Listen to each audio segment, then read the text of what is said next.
Hello dear friends, welcome back to my YouTube channel online study point run. आज हम start कर रहे हैं एक और इम्पोर्टेंट टॉपिक जो कि डायनामिक्स से बिलोंग्स करता है। वो आप देख ही रहे होंगे, constants motion on smooth and rough planes. इसमें स्पेशली दो कर्व ही आपको पढ़ने को मिलते हैं और भी इसके कर्व होते हैं। तो पहले हम पढ़ेंगे वर्टिकल सर्कल्स एंड साइक्लाइड।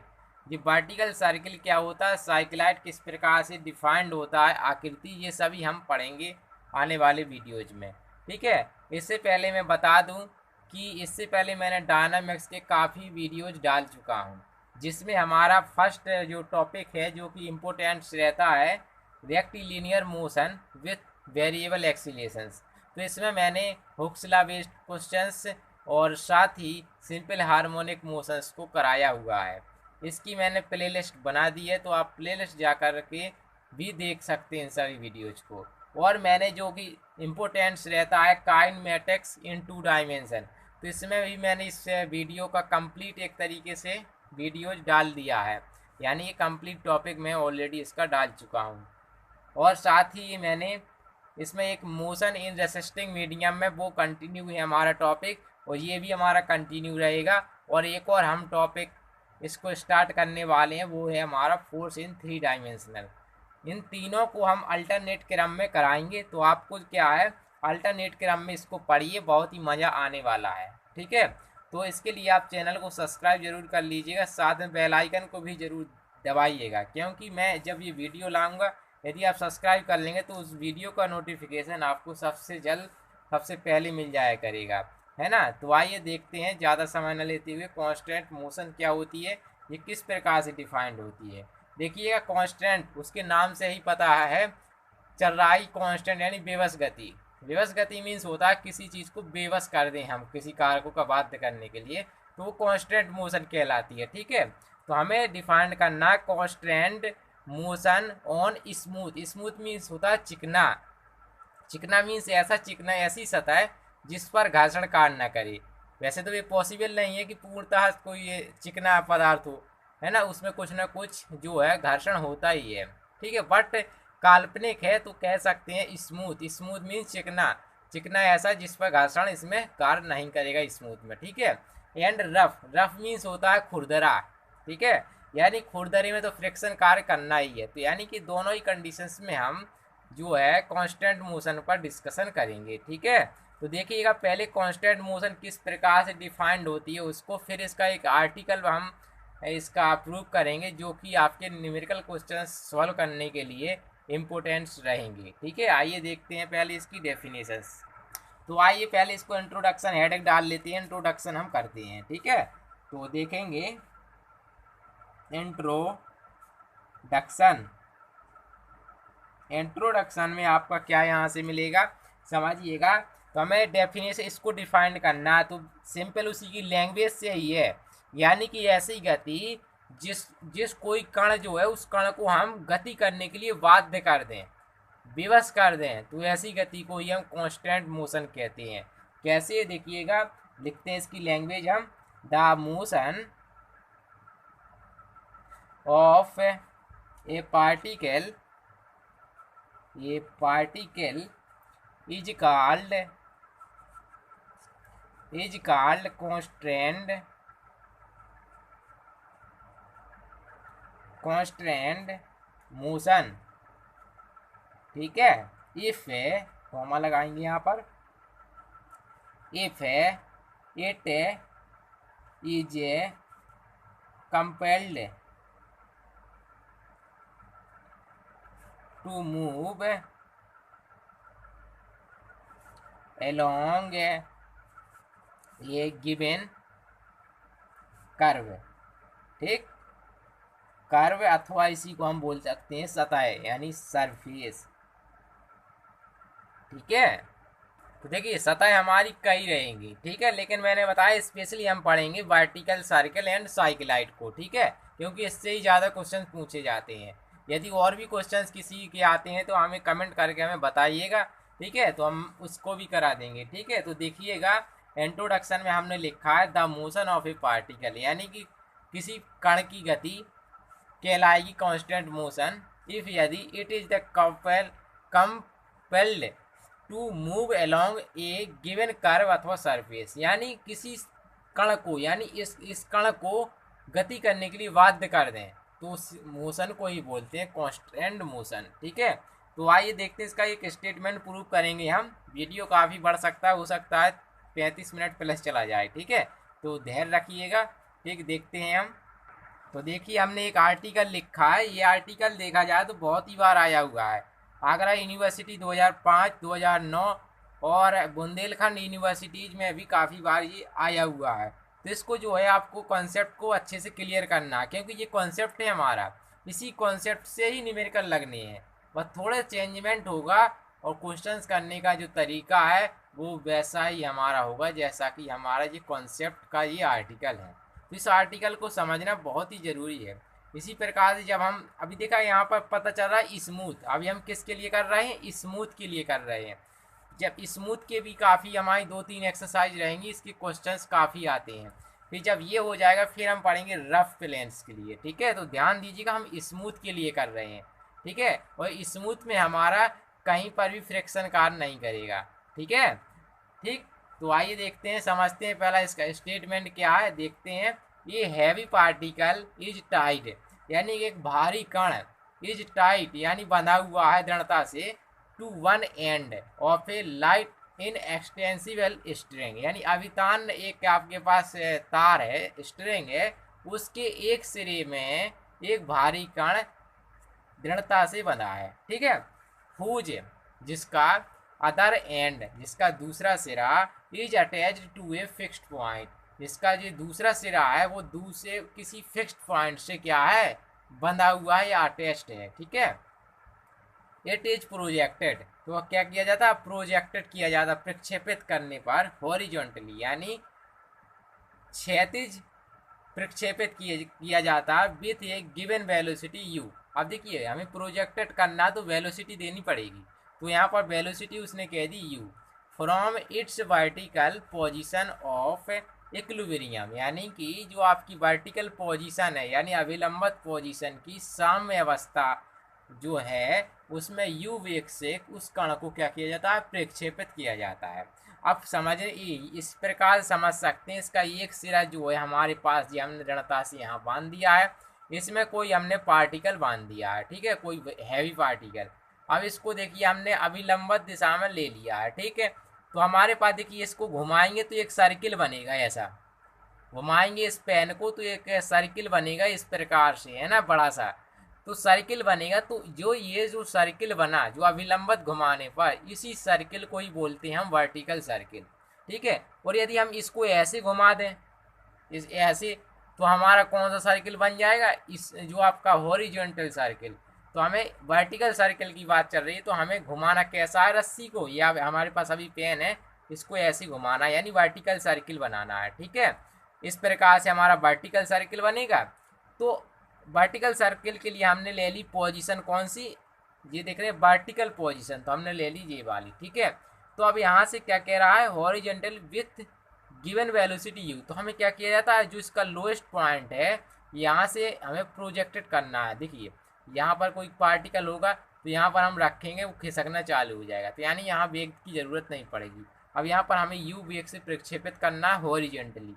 तो देखिएगा यहाँ से हम इसको ऐसे खींचेंगे तो ये गति करेगा, है ना, लेकिन ऊंचाई ज़्यादा है तो इसमें एक इसके अपोजिट भाग कार्य करेगा एक और आपका तनाव। ठीक है, उसी के अकॉर्डिंग बनेगा। हम फिगर बनाएंगे तो उससे और ज़्यादा आपको क्लियर होगा। तो आइए देखते हैं, हम पहले फिगर इसका हम बनाते हैं। ठीक है, चलो आज मैं हाथ से ऐसे बना देता हूँ बिना प्रकार के। अभी देखिएगा कैसे आपको एक सर्किल बनाते हैं, वर्टिकल सर्किल। ठीक है, तो इस प्रकार से ये हमारा वर्टिकल सर्किल हो गया। ठीक है, ये हमारा वर्टिकल सर्किल हो गया, थोड़ा तिरछा सा लगेगा लेकिन समझ में आ जाएगा। ठीक है, तो ये इसका सेंटर हो गया। जी कब हमारा बना सर्किल, जब हमने एक रस्सी को इस प्रकार से बांध दिया, तो उस रस्सी को मैंने कह दिया इस प्रकार से। ठीक है, ये रस्सी है, जब मैंने इसको घुमाया चारों तरफ तो सर्किल बन गया। ठीक है, तो इस पॉइंट को मैंने कह दिया वो, और यहाँ पर जो आपकी है ये कोई पी स्थिति, पहले तो वर्टिकल पोजीशन बना लीजिए। ठीक है, तो इस प्रकार से जी हमने अभिलंबित पोजीशन इस प्रकार से जी ड्रा कर ली। ठीक है जी, हमने हॉरिजेंटल पोजीशन ड्रा कर ली। ठीक है, यहाँ से करने के पश्चात देखिए जी, आपकी यहाँ से आपको स्टार्ट करना है मोशन को, तो यहाँ से करेंगे तो यू वेग देना पड़ेगा, यू वेग इस साइड, तो यानी कि यू की दिशा किस साइड रहेगी, ये आपका यू वेग हो गया। ठीक है, तो इस बिंदु को कह दिया मैंने ए है, और यहाँ किसी क्षण टी समय में सपोज यहाँ पर वो पहुँच जाता है, तो इस बिंदु को मैंने कह दिया कि ये पी है। इतना समझ जाएंगे। ये मैंने पी कह दिया, तो इस पर ये कह दिया स्पर्श रेखा खींच दी जाए, क्योंकि स्पर्श रेखा यहाँ खींचने पर ये खींच दी मैंने। तो देखिएगा, यदि ये कोण थीटा है हमारा, ठीक है, ये कोण थीटा है, तो आप समझ सकते हैं, देखिएगा कैसे, इसको मैं थोड़ा, देखिए यहाँ पर कोई पार्टिकल है तो नीचे की ओर हमारा जो है एम जी कार्य करेगा, ये तो आप जानते हैं, तो ये हमारा एम जी हो गया। ठीक है, एम जी हो गया। अब इसको थोड़ा आगे बढ़ाइए, आगे बढ़ाएंगे, यहाँ पर देखिएगा, देखिएगा ये एक स्ट्रेट लाइन है, और देख रहे हैं ये समांतर दोनों लाइन है, तो ये कोण कौन से कहलाएंगे आपके, देख रहे हैं ये हमारे संगत कोण है ना, संगत कोण जानते हैं हमारे बराबर होती है, तो ये एंगल से भी हमारा कैसा होगा, इक्वल्स होगा। ठीक है, तो आप देखिएगा, अब चूंकि रस्सी है, रस्सी में क्या कार्य करेगा, तनाव, टेंशन कार्य करेगा, तो इसको मैंने कह दिया कैपिटल टी। इतना समझ गए आप चित्र को देख करके। अब देखिए, ये देख रहे हैं यहाँ से यहाँ तक ये कोई आर्क होगी, है ना, कोई चाप, तो मैंने उस चाप को कह दिया, नाम दे दिया एस। ठीक है, इतना समझ गए आप। और ये जो आपकी रेडियस है, ये या ये किसी की बात कहें तो इसको कह दिया ये, यानी रेडियस जानते सर्किल में कहीं पर ही खींचेंगे तो इक्वल होती है। ठीक है, ये मैंने इसका नाम दे दिया ए। इतना मैंने कर लिया, वही यहाँ पर लिख देंगे, और फिर इक्वेशन ऑफ मोशन बना लेंगे, आंसर आ जाएगा। देखेंगे कैसे, इतना आ गया। अब आपको घटक तोड़ना है। घटक मैंने बताया जहाँ पर थीटा होता है उसके संगत कोस आता है, और उसके लंबवत साइन आता है। तो देखिए थीटा इसके साथ बन रहा, तो इसका घटक यहाँ क्या बनेगा, जाए तौर पर यहाँ पर घटक क्या बनेगा, एम जी, क्योंकि इसी के संगत थीटा लगा हुआ, तो यानी एम जी कॉज थीटा।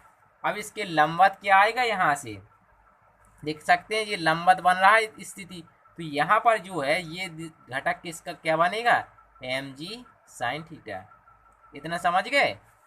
ठीक, अब देखिए यहाँ जो है इस साइड कौन सा कार्य करता है, जानते का आपने पढ़ा हुआ अभिकेंद्रीय बल, तो अभिकेंद्रीय बल कार्य करेगा इसमें। ठीक है, और एक न्यूटन्स के नियम अनुसार M D two S D T two भी कार्य करेगा। ठीक है, दोनों बल कार्य करेंगे, तो वो डिपेंड करेंगे इन पर।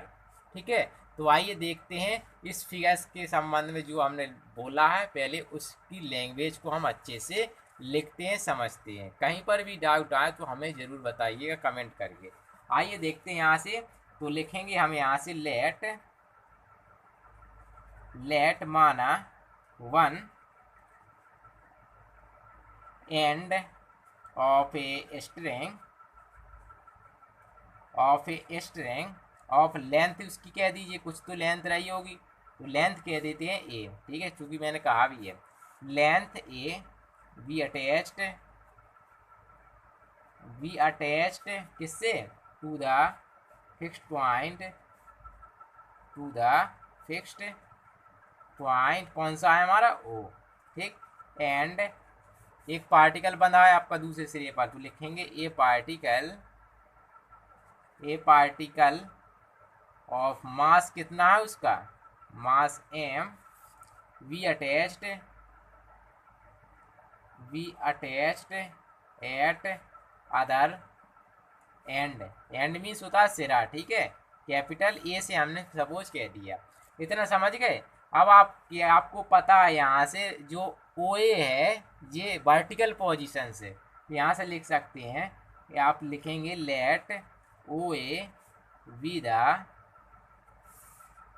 द वर्टिकल पोजीशन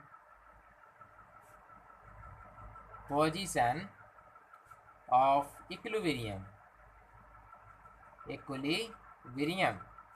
ठीक है, इसका नाम भी दे दीजिए, कभी ज़रूरत पड़ेगी इसका नाम भी दे दिया, और यहाँ बिंदु है जो वो सी कह दिया। ठीक है, इतना हमने लिख दिया। इतना तो मैं नहीं समझता कि आपको कोई दिक्कत आ रही है। हिंदी में से यदि हम इसको लिखना चाहें तो कैसे लिखेंगे, सीधी सी बात है, माना एक एम द्रव्यमान का कण है, जो कि किसी रस्सी के या तार के एक सिरे पर बंधा हुआ है, जो तार है उसके दूसरे सिरा जो है वो फिक्स बिंदु से बंधा है। ठीक है, इस प्रकार से लिख देंगे और यानी यू वेग से उसको प्रक्षेपित किया जाता है, अपने शब्दों में लिखना है। ठीक है, तो देखेंगे हम यहाँ से देखेंगे, आगे बढ़ते हैं यहाँ से लैंग्वेज थोड़ी और बस सीधे हम लगा देंगे इक्वेशंस ऑफ मोशन क्या। और हमने चित्र में क्या किया, यू वेग दिया, तो यहाँ से यू वेग के बारे में लिख सकते हैं। एंड लेट द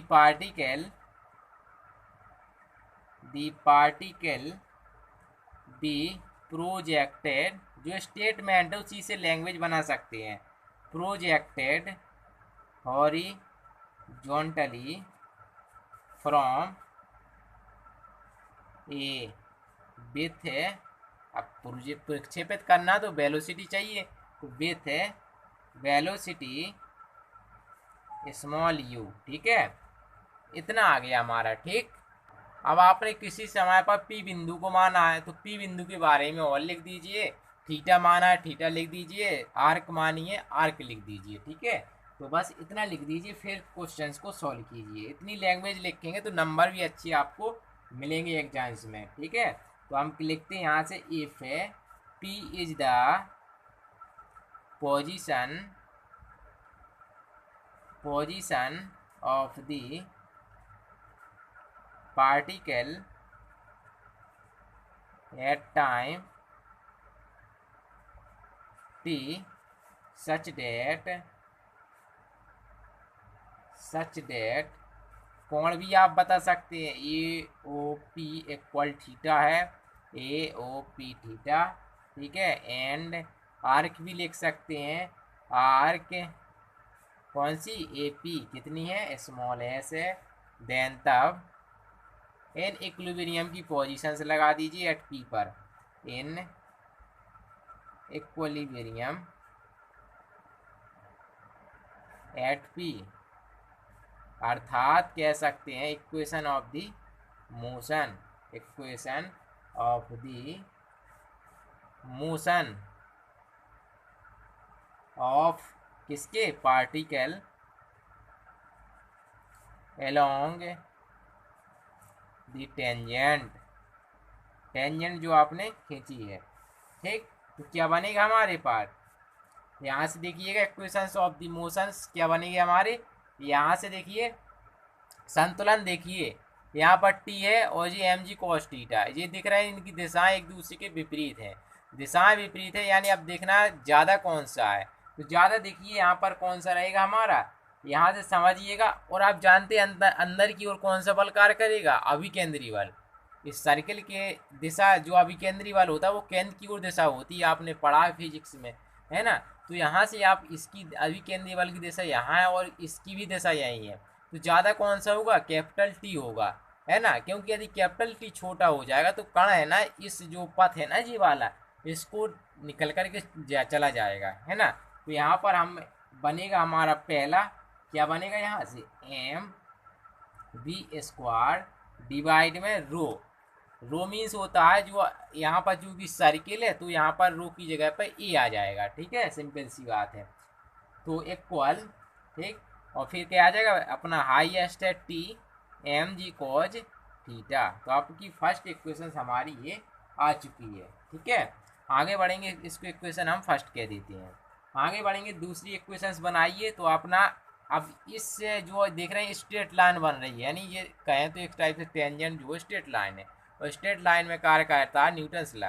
तो न्यूटन्स लॉ यहाँ से लगाएंगे तो M D two S D T two equal minus M G sine theta, और तो इसमें कुछ है नहीं है, minus M G sine theta ही है। क्योंकि देख सकते हैं यहाँ से एम डी टू एस उस साइड कार्य करेगा, जे इस साइड। अब चूंकि ये इसकी दिशा विपरीत है, ये है ना, अब दिशा विपरीत है और देख रहे हैं एस का मान घट रहा है, एस का मान क्या हो रहा है, घट रहा है। मैंने बताया था जब मैंने रेसिस्टिंग मीडियम पढ़ाया था तो वहाँ पर बताया था कि हमें डायरेक्शन तो देखना है, साथ में उससे जो डिस्टेंस है हमारी उसको भी देखना है। तो देखिए इसके सापेक्ष डिस्टेंस क्या हो रही है, घट रही है, इसलिए minus M G sine theta आया। ठीक है, इस वजह से आगे बढ़ते हैं हम यहाँ से। तो देखिएगा इसको इक्वेशन आप सेकंड कह सकते हैं। अब सिंस चूँकि आपको पता है यहाँ से आल्सो क्या पता है, एस बराबर आपको पता है आर्क ए पी, और आप जानते हैं चाप बराबर कोण बराबर चाप बटे त्रिज्या होता है, तो वहाँ से आप जो है आर्क निकाल सकते हैं। तो आर्क आपकी बन जाएगी ए थीटा, नहीं बन जाएगी जी, आपकी आर्क जो है वो कितनी बन गई, ए थीटा। ठीक है, तो जी ए थीटा बन गई, तो अपने पास अतः कह सकते हैं V D S D T जो आपका त्वरण है डी टू एस को यहाँ पर देखिए अपने पास ये बन जाएगा, इसको एक पर लगाइए यहाँ पर, v बराबर क्या होता है डी एस डी टी। ठीक है, और D S D T means आप यहाँ पर देख सकते हैं, ऐसा लिख सकते हैं डी एस डी थीटा और डी थीटा डी टी।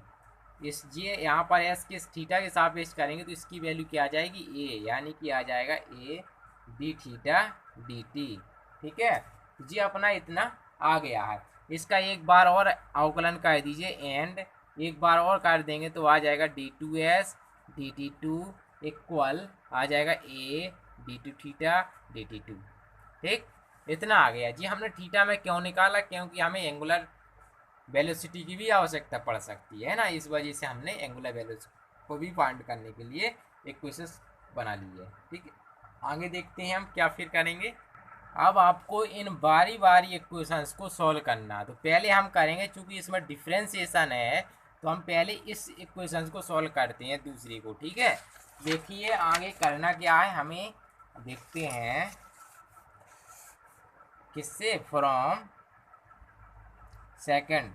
तो फ्रॉम सेकंड से हमारे पास क्या बन जाएगा, ये वैल्यू उठा करके हम यहाँ इसकी जगह पे रख देंगे, एम से एम हमारा कट जाएगा तो आ जाएगा A D two theta D T two equal minus का जी साइन थीटा। ठीक है, इतना हमारा आ जाएगा। अब इसको सॉल्व करना, तो इसको तरीका बहुत है इसके सॉल्व करने के, लेकिन मैं आपको बहुत ही सिंपल तरीका बताता हूँ। इसमें आप क्या करें, इसमें two D theta D T से मल्टीप्लाई कीजिए। अच्छा, तो हम क्या करेंगे, यहाँ से मल्टीप्लाइंग बाई, पहले लिखो बोथ साइड, थोड़ा स्पेलिंग सही सेंटेंस मिलना चाहिए, both side by two A D theta D T. ठीक है, देन तो इसमें हम मल्टीप्लाई कराएंगे तो अपने पास बनेगा two A square D theta D T, और फिर आ जाएगा D two theta D T two, और यहाँ पर आप लिखेंगे तो आ जाएगा two A D theta D T, minus आगे लगा दीजिए और साथ में जी, तो जी को यहाँ पर लिख दीजिए साइन थीटा। ठीक है, अब इसमें थोड़ा हमें क्या करना है, देखना है कि ये किसी का डिफ्रेंसिएशन है ना, तो इसको हम लिखेंगे। तो इसको देखिए हम क्या लिख सकते हैं, यहाँ पर देखिए, तो मैं यहाँ पर इसको क्या लिख सकता हूँ, देख सकते हैं आप डी डी टी, और यहाँ पर मैं लिख सकता हूँ ए डी थीटा डी टी का स्क्वायर। इसका डिफ्रेंसिएशन करेंगे तो पावर टू आएगा यहाँ। ठीक है, और देख रहे हैं जी ए स्क्वायर ही है आपका यहाँ पर। ठीक है, तो ये स्क्वायर तो कांस्टेंट, तो इसके लिए तो स्क्वायर ही रहेगा हमारा, है ना, तो ये तो स्क्वायर है हमारा, स्क्वायर कांस्टेंट बाहर कर लेंगे, फिर इसका डिफ्रेंसिएशन करेंगे तो टू फिर डी थीटा डी टी, फिर इसका फिर से होगा डी टू डी थीटा, यानी कि ये वही लिखा है इक्वल। यहाँ पर देखिए साइन थीटा है, इसका डिफ्रेंसिएशन करेंगे, किसका आता है माइनस कॉस में, यानी कि हम इसको लिख सकते हैं यहाँ से क्या, तो देखेंगे यहाँ से टू ए जी, इसको चाहे तो ऐसा लिख लीजिए। ठीक है, डी डी टी, और लिख सकते हैं यहाँ से कॉज थीटा। ठीक है, पहले इतना लिख सकते हैं, देखिए कैसे, क्योंकि देखिए इसका डिफ्रेंसिएशन करेंगे तो इसका माइनस का साइन थीटा तो माइनस आ जाएगा, और फिर आप थीटा का करेंगे तो डी थीटा डी टी, यानी ये लिख सकते हैं। अब हम इसका इंटीग्रेशन करते हैं तो हम क्या कर देंगे, इंटीग्रेटिंग करेंगे तो अपने पास जानते हैं डी जो डिफ्रेंसिएशन हो रहा है वो हट जाएगा, यानी यहाँ जाएगा A D theta D T का स्क्वायर, और फिर आ जाएगा यहाँ पर two A G cos theta, यानी कांस्टेंट ए जी आ गया। तो समाकलन आसान हो गया है ना। अब आपने इतने बराबर जानते हैं जी क्या वी स्क्वायर नहीं है, तो इसको वी स्क्वायर कह सकते हैं। तो आ जाएगा यहाँ से 2AG cos theta plus capital A. Equation इसको आप थर्ड कह सकते हैं, ठीक है। अब आपको इक्वेशन थर्ड कह दिया। अब प्रारंभ आपने कहाँ से किया था? ए से किया था। फिगर आप देखिए, प्रारंभ गति आपने की थी ए पॉइंट से, तो ए इनिशियल कंडीशंस लगा दीजिए, क्योंकि कांस्टेंट की वैल्यूज हमें चाहिए, तो हम लगा देंगे एट इनिशियली में आपको पता है थीटा, तो आपको पक्का पता है कि वो 0 होगा और v का मान क्या होगा? u होगा। तो रख दीजिए यहाँ पर, तो you square equal 2AG cos 0 की वैल्यू 1 है ना, और एनी कांस्टेंट a, तो यहाँ से इम्प्लाई जेड a की वैल्यू आ जाएगी आपकी क्या? यू स्क्वायर माइनस का 2AG। ये वैल्यू पुनः वहीं पर रख दीजिए, तो आ जाएगा बी स्क्वायर बराबर यू स्क्वायर माइनस का 2AG प्लस का 2AG कॉज थीटा, ठीक है। इक्वेशन इसको कह दीजिए 4। जी आपने वी स्क्वायर निकाल लिया, आपका इक्वेशन सॉल्व हो गया। अब आपके पास जो नेक्स्ट इक्वेशन नंबर फर्स्ट थी, उसको सॉल्व कीजिए। देखिएगा हम क्या करेंगे, जो आपके पास थी फ्रॉम फर्स्ट, तो फर्स्ट इक्वेशन थी टी बराबर कि निकालेंगे टी बराबर, तो आ जाएगा एम वी स्क्वायर डिवाइड में रो और फिर plus M G cos theta, ये थी। अब रो तो आप जानते हैं सर्किल के लिए रो क्या होता है? स्मॉल ए नहीं होता है, तो रख सकते हैं स्मॉल ए यहाँ पर। तो फिर देखते हैं क्या आता है। तो आइए देखेंगे यहाँ से, तो आ जाएगा यहाँ से फिर कैपिटल टी बराबर एम अपॉन ए कॉमन कर लीजिए यहाँ से, ठीक है। तो ये जो है ना, एम अपॉन ए कॉमन करेंगे तो आ जाएगा यहाँ से V square plus A G cos theta, ये आ गया इतना, ठीक है। और बी स्क्वायर की वैल्यू रख सकते हैं आप, नहीं रख सकते तो रख दीजिए टी बराबर एम अपॉन ए और यू स्क्वायर माइनस का 2AG प्लस का, देखिए आप देख रहे हैं 2AG कॉस थीटा ये है, एक AG कॉस थीटा ये है। तो यहाँ इसको सॉल्व करेंगे तो अपने पास क्या हो जाएगा? यहाँ से सिंपली 3AG कॉस थीटा नहीं हो जाएगा प्लस 3AG कॉज थीटा, ठीक। ये क्वेश्चन आपका कितना हो गया? 5th हो गया, ठीक। तो अब यहीं से आपका जो इक्वेशन आ गई हैं, कौन कौन सी? चौथी इक्वेशन और 5वीं इक्वेशन, यहीं से आपकी केस बनेंगी। केस कैसे, वो देखिए। अब देखिए, पहले आप फिगर को समझिए। देखिए इसमें दो पॉसिबिलिटी बनेगी। पहले तो कौन कौन सी? कण गति करेगा, जब गति करेगा कण, तो हो सकता है एक स्थिति में वेग क्या हो जाए? 0 हो जाए, तो वहीं पर कण क्या हो जाएगा? रुक करके वापस लौटेगा। तो मान लिया कि ये यहाँ कण जा रहा है, यहाँ पर पहुँच गया, वो क्या पहुँच गया? यहाँ पर। और यहाँ पर पहुँचने के पश्चात बी क्या हो गया? यहाँ पर जो B1 है वो क्या हो गया? यहाँ पर 0 हो गया, सॉरी बी जो है वो 0 हो गया। और जो आपका यहाँ पर एंगल बना, इसको देखिए डॉट डॉट करके मिला दीजिए, जो एंगल बना यहाँ से यहाँ तक वो क्या बना? एंगल थीटा बन, ठीक है। तो इस स्थिति में देखिए, जब वेग 0 हो जाए थीटा एंगल पर, तो तब देखिए हमें क्या मिलता है। तो यहाँ से देखिएगा, तो आगे बढ़ेंगे हम यहाँ से। इफ द वेलोसिटी v बराबर 0 एट थीटा बराबर थीटा 1 पर, ठीक है। सपोज कर लिया, केस बनाना है चूंकि हमें, ठीक है। देन फ्रॉम फोर्थ से, तो फोर्थ से देखेंगे तो रखेंगे 0 यू स्क्वायर माइनस का 2AG plus 2AG cos theta 1, imply that theta 1 की वैल्यू आ जाएगी कॉज थीटा 1 इक्वल आ जाएगा 2AG माइनस का यू स्क्वायर डिवाइड में आ जाएगा 2AG, ठीक है। तो इसको इक्वेशन आप 6वीं कह दीजिए, ठीक। ये निकाल लिया। अब और कंडीशंस क्या बनेगी यहाँ पर? और देखिए, और आपकी ये कंडीशंस बन सकती है, वेग 0 ना हो लेकिन हो सकता है रस्सी टूट जाए, तार टूट जाए, ऐसा भी तो पॉसिबिलिटी बन सकती है ना हमारी। यानी कि एक कंडीशंस और बनेगी, जब आपकी रस्सी जो है, हो सकता है वेग बना रहा है रस्सी टूट जाए, है ना। तो ये कंडीशंस भी बनेगी, तो उस कंडीशंस में हम मान लेंगे वो θ2 को एंगल्स पर रस्सी टूट जाती है।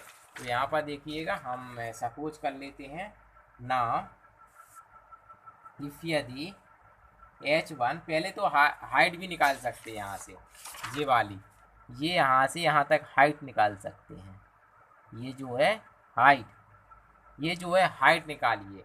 तो हाइट निकालने के लिए देख सकते हैं आपकी पूरी क्या है, OA है, यहाँ से यहाँ तक क्या है, OA। आपको ये हाइट निकालनी, तो OA में से इतनी हाइट घटा देंगे H1, तो निकल आएगी आपकी ये वाली हाइट। यानी जैसी हाइट निकालना चाहें तो निकाल सकते हैं। तो देखेंगे हम आगे, तो समझिएगा, इफ यदि H1 is the height from lowest point, ठीक है, दी लोएस्ट पॉइंट से हमने क्या मान ली, स्मॉल H1 मान लिए पॉइंट ए, ठीक है, ऑफ द पॉइंट वियर जहाँ पर वेलोसिटी क्या हो गई थी हमारी, वेलोसिटी इज 0, है ना। तो मानी हाइट जो है हमारी, एक बार फिर से फिगर देख लीजिए, हमने मान ली इस पॉइंट से जो हाइट है आपकी लोएस्ट पॉइंट से यहाँ तक, ये हाइट, ये क्या मान ली, H1 मान ली, H1 मान ली। तो देखते हैं फिर क्या है, तो देखिएगा, तो H1 हमारा क्या बनेगा, OA माइनस, आप लगा सकते हैं यहाँ से, देखिए क्या, देखिए H1 निकालना है आपको ये दूरी, तो आपको इतने में से ये घटानी पड़ेगी, है ना। ये घटाने के लिए आपके पास ये पूरी रेडियस है, रेडियस है और साथ में कोज थीटा वाला एंगल है, तो आपको यहाँ से इसका घटक मिल जाएगा क्या, θ1 एंगल। ये कौन सा है यहाँ पर, ये पूरा एंगल कितना है, θ1। तो यहाँ से आपको मिल जाएगा क्या, देखिएगा, ए कॉज θ1, है ना। और θ1 की वैल्यू जो आप निकाल कर आए हैं, तो रख दीजिए यहाँ पर ए माइनस, यानी 2AG माइनस का U स्क्वायर डिवाइड में आ जाएगा 2AG, ठीक। एलसीएम लीजिए, इसको हल कीजिए, तो H1 बराबर आ जाएगा यहाँ पर U स्क्वायर डिवाइड में 2G, क्योंकि ये हमारे देख रहे हैं 2AG से स्क्वायर और 2G स्क्वायर कट जाएगा, खाली U स्क्वायर यहाँ बचेगा, ठीक। ये बचा हमारी, ये आ गई H1 दूरी, इसको चाहे तो इक्वेशन 7 कह दीजिए या याद रखिए, H1 आ गया। नाउ अब लगा दीजिए कि बेग बना रहा है किंतु रस्सी टूट जाए या तार टूट जाए, तो हम कह सकते हैं इफ दी टेंशन T बराबर 0, टेंशन T 0 हो गया तो समझ लो तार टूट गया, है ना। तो वो क्या पर 8 हम कह देते हैं, थीटा बराबर θ2 पर क्या हो जाता है, T 0 हो जाता है। देन फ्रॉम फिफ्थ से, तो फिफ्थ इक्वेशन से देखिए ये वाली इक्वेशन, तो T 0 रख दीजिए, तो बराबर 0, तो आ जाएगा U स्क्वायर माइनस का 2AG प्लस का 3AG कॉज θ2, तो थीटा कॉज θ2 आ जाएगा अपना क्या, 2AG माइनस का U स्क्वायर डिवाइड में 3AG, जी आ गया। अब फिर से हम यहाँ पर H1 माना था, फिर से हाइट निकाल सकते हैं, तो फिर से हम कैसे निकालेंगे, तो देखिएगा आगे। नाउ इफ यदि H2 is the height from, कहाँ से, लोएस्ट पॉइंट से, lowest point A of the point wear the tension is 0, या बेनिस कह सकते हैं, ठीक है।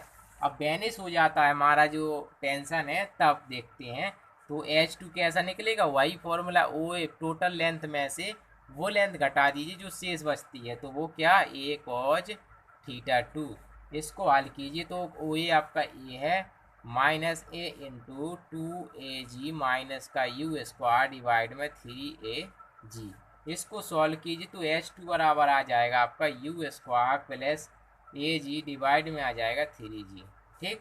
तो इतना जी आपका क्या हो गया, आ गया है। अब आपको करना क्या है, यहाँ से देखिएगा H1 निकाल लिया और H2 आपने फाइंड कर लिया। अब यहीं से आपके कुछ केसेज हैं, तो उन केसेस को समझना है, क्योंकि कभी कभी क्या है, क्वेश्चंस करते टाइम आपको केसेस के अकॉर्डिंग भी क्वेश्चन बनाया जा सकता है। तो आपको क्या है, केसेस को भी देख लेते हैं। देखिएगा केस फर्स्ट क्या बन सकता है। तो केस फर्स्ट आपका बनेगा यदि कि the velocity v vanishes before the tension capital T। यानी इसका मतलब ये है कि यानी कि वेलोसिटी जो है पहले ही जीरो हो जाए, फिर बाद में T जीरो हो, तब इस कंडीशंस में क्या हो, यानी कि तनाव से पहले v जीरो हो जाए। तब ये कब होगा, जब आपका T क्या होगा, मैक्सिमम होगा, तभी तो आपका v जीरो पहले होगा, T नहीं होगा। तो वो कंडीशंस क्या बनेगी, यानी उस स्थिति में आपको क्या होगा, होना चाहिए जो H1 है वो हमेशा क्या होना चाहिए, लेस होना चाहिए H2 से, है ना। अब यहाँ पर H1 H2 की वैल्यू रख दीजिए, तो वहाँ से आपको एक रिलेशन मिल जाएगा। देखिएगा यू स्क्वायर डिवाइड में 2g, और यहाँ पर रखिए तो यू स्क्वायर प्लस का AG प्लस का 3g, थोड़ी लेस लगाइए यहाँ पर। तो यहाँ से कंडीशंस मिल जाएगी आपको क्या, यू स्क्वायर लेस 2AG, ठीक है। या फिर आप यहाँ से अथवा ऐसा भी के लिख सकते हैं, you less under root 2AG, यानी कि जब वेलोसिटी आप इससे कम फेंकेंगे किसी पार्टिकल्स को, तो उस समय वेग आपका जीरो हो जाएगा, रस्सी नहीं टूटेगी, ठीक है। लेकिन यदि आप इससे ज़्यादा फेंक देंगे, यानी यू का मान अंडर रूट 2AG से, तो रस्सी टूट जाएगी, वेग लेकिन जीरो नहीं होगा। तो ये आपकी कंडीशंस है, ठीक है। आगे बढ़ते हैं, केस 2 देखते हैं, ठीक, देखेंगे। और यहाँ से एक्यूट एंगल्स के बारे में लिख सकते हैं, तो उसकी कोई ज़रूरत नहीं है। केस सेकंड देखते हैं। The velocity v and the tension capital T vanish simultaneously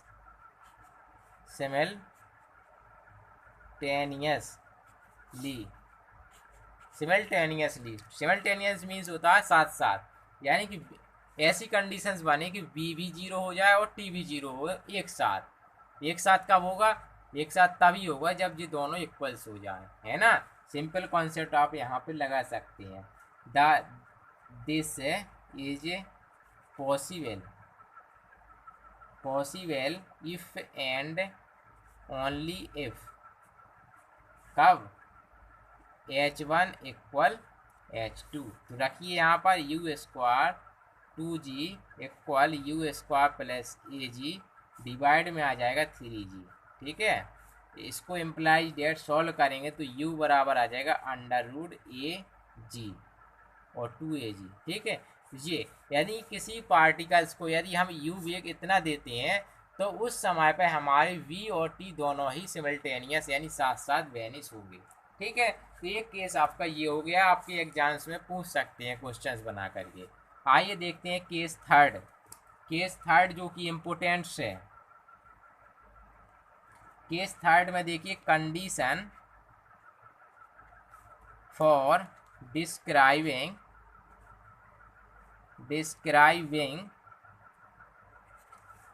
the complete circle. पता है मैं इतनी ये लैंग्वेज इसलिए जल्दी जल्दी लिखता हूँ क्योंकि आप इन सब की मीनिंग्स जानते हैं, कंडीशंस लिखना जानते हैं। मैं बोल रहा हूँ कंडीशंस, है ना, इस वजह से। तो इस वजह से मैं जल्दी लिख रहा हूँ ताकि समय भी बचता जाए, ठीक है। आगे बढ़ेंगे, इसको देखते हैं। फिर देखिएगा आगे, चलिए इसको मैं इसी के उस साइड लिख लेता हूँ, है ना। तो देखिए फिर क्या करना हमें, समझिए। आपने हेडिंग डाली है यहाँ पर, समझिए क्या कि कंडीशंस ऐसी बने कि आपका जो आप एक बार कण को ऊपर की ओर गति करा दें तो वो लौट करके यानी कंप्लीट सर्किल में गति करे। इस कंडीशंस के लिए आपको समझना है, मैंने फिगर बना रहा हूँ। देखिए इस कंडीशंस में आपको क्या करना है, यहाँ से वेग आप u देंगे, तब आपको u वेग कितना देना पड़ेगा, तो ये डिस्कशन करना पड़ेगा। तो इसके देखिए तो आपको पहले यहाँ तक तो कण को पहुँचाना ही पड़ेगा। यहाँ तक यदि कण पहुँच गया तो समझ लीजिए फिर वो यहाँ से खिसकना भी चालू कर देगा। उसके लिए कंडीशंस निकाल सकते हैं। तो हमें क्या है यहाँ पर सी, और एंगल आपको पता है यहाँ पर क्या हो जाएगा, पाई हो जाएगा। तो यहाँ पर देखिए कंडीशंस हम बनाएंगे एट दी हाई, क्योंकि आपको कंप्लीट सर्किल में मोशन करानी है। At the highest point C, आपको पता है थीटा बराबर क्या है, pi. Then from fourth and fifth equations क्या थी, एक थी बी बराबर यानी आ जाएगा यू स्क्वायर माइनस का 2AG, और एंड दूसरी आपकी इक्वेशंस बनेगी टी बराबर M upon A U square minus का 5AG। ठीक है, ये जी है आपका। इतने ये दो इक्वेशंस बन गए हमारे।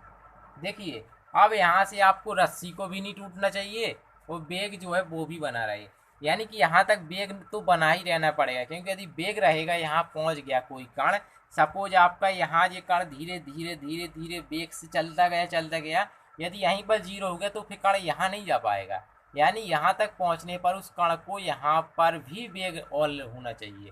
तो इस कंडीशन में देखिए तो क्या आपके पास ये दो देखिए यहाँ से, इफ़ यदि ये आपका u जो है ज़्यादा होना चाहिए, यानी क्या u का है यू स्क्वायर क्या होना चाहिए, ग्रेटर होना चाहिए 5AG से। ठीक है, यानी कि इफ़ यदि u बराबर greater under root 5AG, then तब इसमें आप क्या देख सकते हैं, चूँकि बेग बहुत हाई है तो, और बेग हाई है और देख रहे हैं ये ज़्यादा है तो ये पॉजिटिव आएगा, और जब पॉजिटिव है जो कोई चीज़ पॉजिटिव होती है तो इसका मतलब होता है कि वो जीरो नहीं है ना। और निगेटिव मीन्स होता है कि रस्सी टूट चुकी है। तो यानी कि ये आप जानते हैं ग्रेटर है तो मीन्स ये हमारा तनाव क्या है, जीरो नहीं है। और इस कंडीशंस में देख सकते हैं, इसमें लगाइए बेग जीरो नहीं करना तो इसका मतलब हमें ये पॉजिटिव होना चाहिए। तो यानी यहाँ से भी आप देख सकते हैं यू स्क्वायर ग्रेटर 2AG। अब चूंकि यहीं से आप अंदाज़ा लगा सकते हैं कि यहीं से जब ये 5AG से बड़ा है 2AG से तो और बड़ा होगा, तो यानी केस इसके लिए ये लेंगे तो इसके लिए भी कार्य करेगा वही। ठीक है, तो इस वजह से हमने खाली यू स्क्वायर बराबर 5AG लिखा। तो इस कंडीशन में मिलेगा देन नाइदर नॉर का यहाँ पर प्रयोग होगा, क्योंकि हम दोनों के लिए बात करेंगे। ठीक है, neither the velocity v nor the tension capital T is zero, यानी कि ना ही हमारा वेग जीरो होगा यहाँ पर और ना ही हमारा तनाव जीरो होगा। एट द पॉइंट सी, ठीक है, इस केस में जब यहाँ तनाव जीरो नहीं हुआ, सर्किल पर वो क्या बोलते हैं वेग जीरो नहीं हुआ, तो इसका मतलब गति कंप्लीट सर्किल में होगी। तो हम कह सकते हैं and so the particle will go on describing the complete circle. ठीक है, पूरा सर्किल बनाएगा। ठीक, तो ये इस प्रकार से इतना हमने क्या कर लिया, क्वेश्चंस को हमने सॉल्व कर लिए हैं। इतने ही आपको केसेस पूछे जा सकते हैं। वैसे तो एक क्वेश्चन और बनता है कि टी तनाव जीरो हो जाए, एक और आप लगा सकते हैं यहाँ से क्या, केस फोर्थ भी बना सकते हैं क्या, इफ यानी कि टी जीरो हो जाए बट वी जीरो यानी B does not equal to zero हो। इस केस में क्या होना चाहिए, तो आप सिंपल वहीं लॉजिक लगा सकते हैं कि जो आपका H2 निकला था वो क्या हो, लेस हो किससे, H1 से। वैल्यू रख दीजिए, एक रिलेशन निकल आएगा, तो वहीं से आपका चौथा केस भी बन जाएगा। तो आई होप डैट आप इसको अच्छे से समझ गए होंगे इस कॉन्सेप्ट को। फिर भी कहीं पर भी डाउट रहे तो आप हमसे ज़रूर अपनी बात को शेयर करें। फिर मिलेंगे हम और इम्पोर्टेंट इसके टॉपिक लेकर के, तब तक के लिए धन्यवाद।